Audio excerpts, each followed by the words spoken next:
Shahboz aka, to'yimizga ham ozgina qoldi. Afsuski shunaqa. Kimlarni aytasiz o'z to'yga?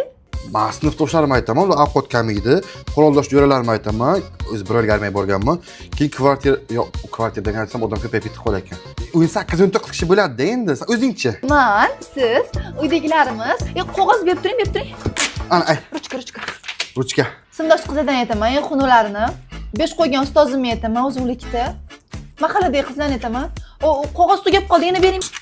Oyim ishxonalarda dugonalarni aytamiz. Ammamni qo'shnisini qizlarini aytamiz. Tog'amni, xolasini, qo'shnisini, jiyanini, opasini, ukasini aytamiz. Qog'oz tugab qoldi, bering.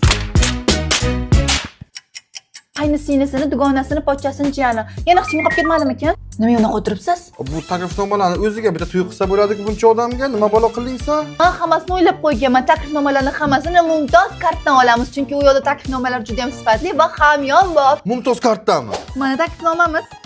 Mumtoz kartdan taklifnoma. Dahshat ekan-ku bu. Undan tashqari buni har xil ranglar va fasonlarni ham qildirsangiz bo'ladi. Shahbozjon va Nozanin xola sunnat to'yga xush kelibsiz.